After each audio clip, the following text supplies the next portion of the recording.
The call came in as a routine disturbance. A vicious dog in the old city junkyard. When Officer Miller arrived, the scene was exactly as described. A large gaunt dog with a scarred muzzle stood its ground, its growl a low rumble of warning. But something was off. The dog wasn't guarding the entire junkyard. It was focused on one thing.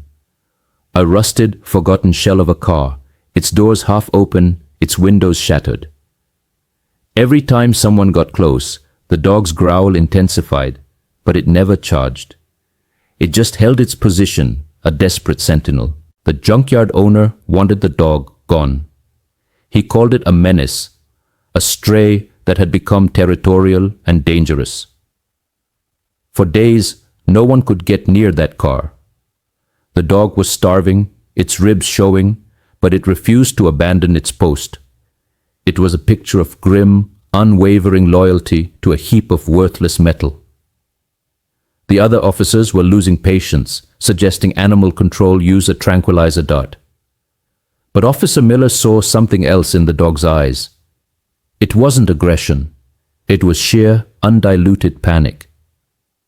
But then, as a cold rain began to fall, the dog's ferocious growl softened into a heart-wrenching whine. It looked directly at Miller, then back at the car, letting out a soft bark. It was a communication, a desperate cry for help. Miller put his hand up, signaling his partners to wait. He knew he had to see what was in that car. He approached slowly, speaking in a calm voice.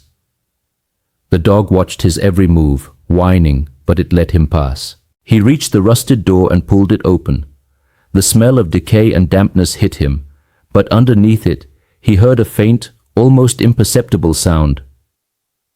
A tiny whimper. He shone his flashlight into the dark interior, and his entire world froze.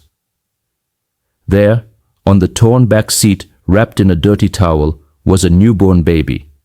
It was pale and cold, but it was alive. The dog hadn't been guarding a car.